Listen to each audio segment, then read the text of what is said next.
নমস্কার, আমি অর্পিতা। শুরু করছি পলিটিক্স। বিজেপি আছে বিজেপিতেই। লোকসভা ভোটের বিপর্যয়ের পরেও শিক্ষা হলো না দলটার। রাজ্যে ৩ বিধানসভা কেন্দ্রের উপনির্বাচনে প্রার্থী ঘোষণা হতেই তাদের বিরুদ্ধে বিক্ষোভ শুরু হয়ে গিয়েছে। বাগদা, রানাঘাট দক্ষিণ এবং রায়গঞ্জের দলীয় প্রার্থী বদলের দাবিতেই সোমবার স্থানীয় বিজেপি কর্মী সমর্থকরা পথে নেমেছেন। মানিকতলা কেন্দ্রে এখনো বিক্ষোভ শুরু হয়নি বটে, কিন্তু হতে কতক্ষণ? আজকে বাগদার মানুষ দীর্ঘদিন ধরে বঞ্চিত। আমরা সবাই মিলিতভাবে একটাই দাবি করেছিলাম উপর নেতৃত্বের কাছে, আমাদের জেলা সভাপতি দেবদাস মণ্ডল এবং আমাদের সংসদ শান্তনু ঠাকুর মহাশয়, যে আমাদের বাগদার ভূমিপুত্র যে কাউকে একটা এই পদটা দেওয়া হোক, এমনিতে দাঁড়ানোর জন্য টিকিটটা দেওয়া হোক। কিন্তু উপর নেতৃত্ব আমাদের বলেছিলেন হ্যাঁ বাগদার ভূমিপুত্রই হবে। কিন্তু যখন টিকিটটা দেওয়া হলো, বেরোনোর পরে দেখতে পারলাম যে সেখানে বহিরাগত কোনো এক ব্যক্তিকে দেওয়া হয়েছে। বহিরাগত প্রার্থী আমি সাধারণ মানুষের সঙ্গে আছি, মানব না বলেছে সাধারণ মানুষ, আমি বলছি মানব না, এবং আমি বহিরাগত প্রার্থী কোনো সাথও দেব না। সোমবারে বিজেপি 4 কেন্দ্রের প্রার্থীর নাম ঘোষণা করা হয়েছে। বাগদায় প্রার্থী করা হয়েছে বিনয় বিশ্বাসকে। রানাঘাট দক্ষিণ বিধানসভা কেন্দ্রে বিজেপির প্রার্থী মনোজ কুমার বিশ্বাস। রায়গঞ্জে বিজেপির প্রার্থী হয়েছেন মানস ঘোষ। কলকাতার মানিকতলায় এবারও প্রার্থী কল্যাণ চৌবে। বাগদা, রানাঘাট দক্ষিণ এবং রায়গঞ্জ কেন্দ্রে সোমবার বিকেল থেকেই বিজেপি প্রার্থীদের বিরুদ্ধে বিক্ষোভ, পথ অবরোধ ইত্যাদি শুরু হয়েছে। বিক্ষুব্ধ বিজেপি কর্মীদের দাবি এই প্রার্থীদের মানি না, স্থানীয়দের প্রার্থী করতে হবে। বনগাঁর আকাইপুরের বাসিন্দা বিনয় বিশ্বাসের নাম ঘোষণার পরই হেলেঞ্চা উচ্চ বিদ্যালয়ের মাঠে বাগদার বিজেপি কর্মী সমর্থকরা এক বৈঠক করেন। সেখানে বিক্ষুব্ধ কর্মীরা স্লোগান তোলেন, ঠাকুরবাড়ির দালালি মানব না, আমরা বহিরাগত নয়, স্থানীয় প্রার্থী চাই। 24 ঘন্টার মধ্যে প্রার্থী বদল না হলে আমরা নির্দল প্রার্থী দাঁড় করাবো। বিক্ষুব্ধদের দাবি, বিনয় কেন্দ্রীয় মন্ত্রী শান্তনু ঠাকুরের ঘনিষ্ঠ বলেই তাকে প্রার্থী করা হয়েছে। সোমবার রাতে বিজেপির রানাঘাট দক্ষিণ জেলা পার্টি অফিসের সামনে প্রার্থী বদলের দাবিতে টায়ার জ্বালিয়ে বিক্ষোভে সামিল হন দলের বিক্ষুব্ধ কর্মীরা। তাঁদেরও দাবি এই প্রার্থী স্থানীয় সাংসদ জগন্নাথ সরকারের ঘনিষ্ঠ, তাকে বদল করতে হবে। এদিকে রায়গঞ্জে মানস ঘোষের নাম প্রার্থী হিসাবে ঘোষণা হতেই বিজেপিতে পদত্যাগের হিড়িক শুরু হয়ে গিয়েছে।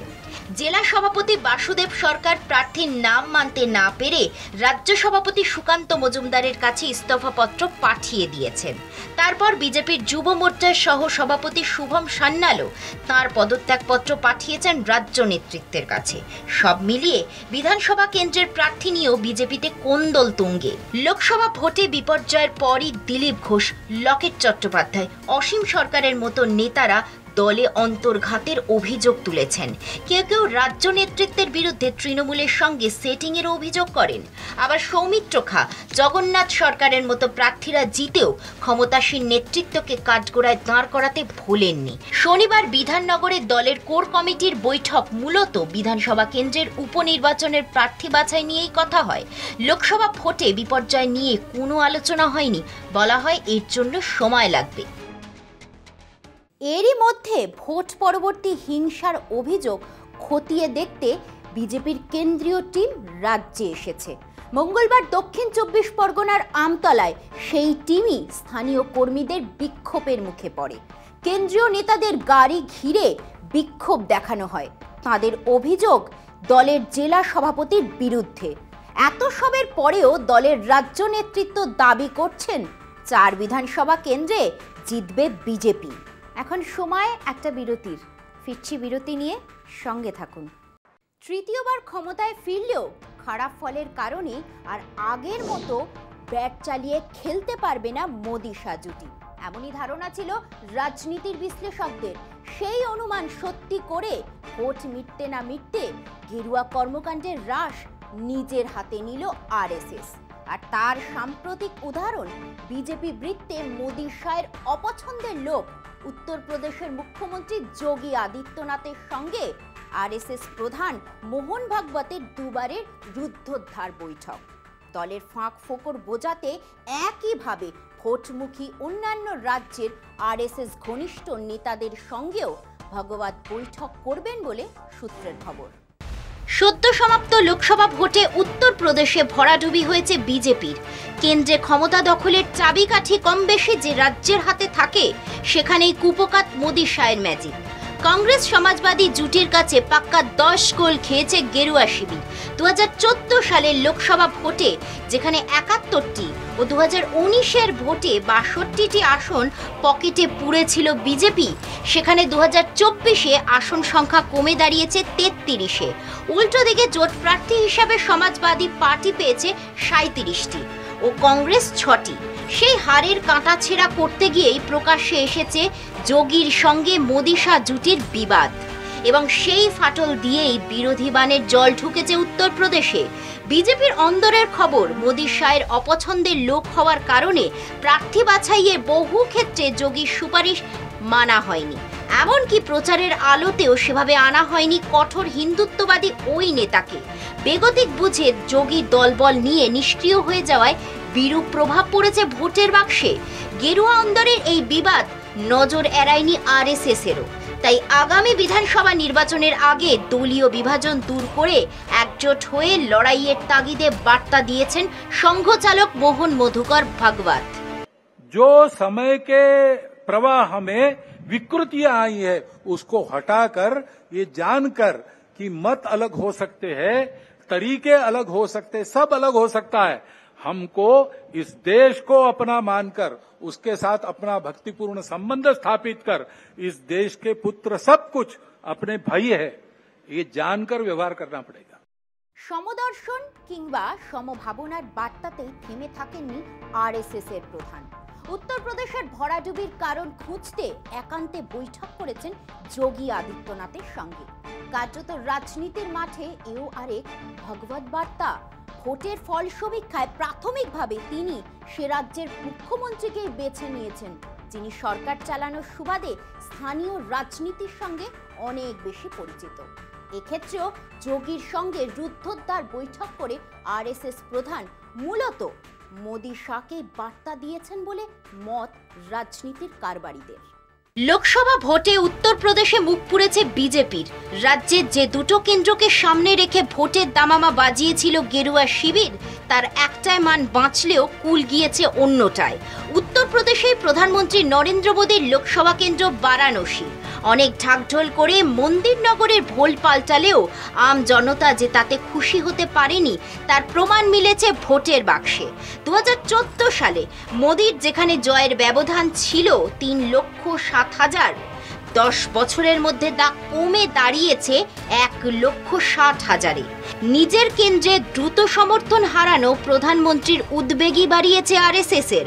বারাণসীর পাশাপাশি অযোধ্যার রাম মন্দিরও ছিল বিজেপির ভোট প্রচারের মূল এজেন্ডা, কিন্তু সেই লোকসভা কেন্দ্র গেরুয়া শিবিরের পাশে দাঁড়ায়নি। রাম রাজ্যে বিজেপিকে রামধাক্কা দিয়ে ফৈজাবাদ লোকসভায় 50,000-এরও বেশি ভোটে জিতেছে সমাজবাদী পার্টি। মোদীর নতুন মন্ত্রিসভাতেও আরএসএস এর ছাপ পাচ্ছেন রাজনীতির বিশ্লেষকেরা। শিবরাজ সিং চৌহান থেকে ধর্মেন্দ্র প্রধান সকলেই বিজেপির অন্দরে আরএসএস এর ঘনিষ্ঠ বলে পরিচিত। এমনকি জয়ের কান্ডারিকে অভিবাদন জানাতে দূত বদলও হয়েছে এবার। কোনো রাজ্য জয়ের পর প্রধানমন্ত্রী দূত হিসাবে স্বরাষ্ট্রমন্ত্রী অমিত শাহের যাওয়াটাই ছিল এতদিনের দস্তুর, কিন্তু অন্যথা হয়েছে ওড়িশায়। নয়া মুখ্যমন্ত্রীকে শুভেচ্ছা জানাতে পাঠানো হয়েছে প্রতিরক্ষা মন্ত্রী রাজনাথ সিংকে, যিনি আরএসএস এর ঘরের লোক। সব মিলিয়ে দল ও সরকার চালানোর স্টিয়ারিং আরএসএস এর হাতেই। এখন সময় আরও একটা বিরতির। ফিরছি বিরতি নিয়ে, সঙ্গে থাকুন। প্রায় 2 দশকের রাজনৈতিক সংস্রব, কিন্তু সংসদীয় রাজনীতিতেই প্রথম পা রাখতে চলেছেন সোনিয়া রাজীব তনয়া প্রিয়াঙ্কা গান্ধী বটরা। কেরলের ওয়ার্নার আসন দাদা রাহুল ছেড়ে দেওয়ায় ওই কেন্দ্রে উপনির্বাচনের আক্ষরিক অর্থেই ইন্ডিয়া ব্লকের প্রার্থী হিসাবে প্রিয়াঙ্কাই লড়বেন। সিদ্ধান্ত নিয়েছে এআইসিসি। রায়বেরেলির সাংসদ পদ বজায় রাখবেন রাহুল। উচ্চকক্ষে রয়েছেন সোনিয়া। সব মিলিয়ে গান্ধী পরিবারের সংসদে রেকর্ড প্রতিনিধিত্ব, যার সঙ্গী বিজেপির তোলা পরিবারবাদের কাঁটাও। हम बैठ के सभी ने, पार्टी ने ये तय कर दिया कि राहुल गांधी जी अपना रायबरेली का सीट रखना चाहिए, क्योंकि रायबरेली ये पहले से भी उनके बहुत नज़दीक है। उस फैमिली के साथ बड़ा जुड़ाव है वहाँ से। सोच समझ के हमने ये तय किया कि वायनाड से खाली सीट पे प्रियंका जी लड़ना चाहिए, और इसीलिए हम पार्टी के ओर से और मेरे ओर से उनको धन्यवाद देता हूँ। জওহরলাল নেহেরু থেকে শুরু ভারতীয় সংসদীয় রাজনীতিতে গান্ধী পরিবারের আধিপত্য। ইন্দিরা গান্ধী, রাজীব গান্ধী একই পরিবারের 3 সদস্য প্রধানমন্ত্রীর আসনে। একই সঙ্গে ভারতীয় জাতীয় কংগ্রেসের মতো প্রাচীনতম দল আবর্তিত হয়েছে গান্ধী পরিবারকে কেন্দ্র করে। প্রধানমন্ত্রীর কুর্সি না মিললেও কংগ্রেসের সাংগঠনিক রাশ সোনিয়া থেকে রাজীবের সৌজন্যে এখনও গান্ধী পরিবারের হাতেই রয়ে গিয়েছে। এই মুহূর্তে দলের আনুষ্ঠানিক কর্তৃত্ব গান্ধী পরিবারের হাতে না থাকলেও রাহুল লোকসভায় এবং তার মা সোনিয়া গান্ধী রাজ্যসভার সদস্য। খাতায় কলমে দলের সভাপতি দীর্ঘদিন বাদে গান্ধী পরিবারের হাতে নেই, এটা সত্য, তবু শেষ সত্য নয়। বস্তুত তাঁদের বকলমে মল্লিকার্জুন খার্গে ওই পদে। উত্তরপ্রদেশের রায়বেরেলি ও কেরলের ওয়ানাডে থেকে রাহুল জয়ী হওয়ায় তাঁকে একটি আসন ছাড়তে হয়েছে। সোমবার কংগ্রেস হাইকমান্ড ওয়ানাড থেকে প্রিয়াঙ্কাকে প্রার্থী ঘোষণা করায় তাঁর লোকসভায় পৌঁছানোর পথ আরও মসৃণ হলো। অর্থাৎ ওয়ানাডে প্রিয়াঙ্কা জিতলে একই সঙ্গে একই পরিবারে মা, ভাই ও বোন সংসদে ঠাঁই পাবেন। কংগ্রেসের তো বটেই, ভারতের সংসদীয় ইতিহাসও বিরল ঘটনা। রাজনৈতিক মহলে একটা কথা চালু আছে, দিল্লির কুর্সি পেতে হলে নাকি লখনৌ ছুঁয়ে আসতে হয়। সামান্য কিছু ব্যতিক্রম ছাড়া নেহেরু থেকে নরেন্দ্র মোদী শাসকের রং বদলালেও সেই ট্র্যাডিশন সমানে চলেছে।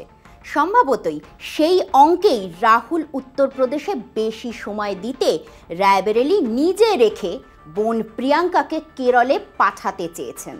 রাহুলের ওয়ানাড সামলাতে হবে প্রিয়াঙ্কাকে। कि मैं मदद रायबरेली में भी करूंगी, और जैसे इन्होंने कहा हम दोनों रायबरेली में भी हम दोनों मौजूद होंगे, और वायनाड में भी। दोनों को 2 सांसद मिल रहे हैं। सिंपल सी बात है। গত লোকসভা ভোটে উত্তরপ্রদেশের বৃহত্তম বিরোধী শক্তি সমাজবাদী পার্টির সুপ্রিমো অখিলেশের সঙ্গে তালমিলের যে সমীকরণ রাহুল গড়ে ফেলেছেন তা আরও পোক্ত করাই তার লক্ষ্য। কেননা 10 বছর পর এবার মোদির বিজয় রথের চাকা ওই উত্তরপ্রদেশেই বসে গিয়েছে, যার সুবাদে একক শক্তিতে নন, শরিক নির্ভর নরবরে কুর্সিতে দিল্লি পৌঁছেছেন নরেন্দ্র মোদী। रायबरेली का पुराना रिश्ता है, काफ़ी खुशी हो रही है कि मैं उनको फिर से रिप्रेजेंट करूंगा, मगर आसान निर्णय नहीं था, मुश्किल निर्णय था, क्योंकि जुड़ाव दोनों के साथ है। কিন্তু একই সঙ্গে নরেন্দ্র মোদী, অমিত শাহদের তোলা পরিবারবাদের অভিযোগের তীর আরও যে তীক্ষ্ণ হবে তাতে আর সন্দেহ কি। তাদের আক্রমণের ধার আরও তীব্র হবে নেহেরু গান্ধী পরিবারকে নিশানায় রেখে। এখন দেখার সেই কাঁটা মাথায় নিয়ে কিভাবে সামাল দেন এই গান্ধী ত্রয়ী। পলিটিক্স আজ এই পর্যন্তই। দেখতে থাকুন কলকাতা টিভি, রাত দিন 7 দিন।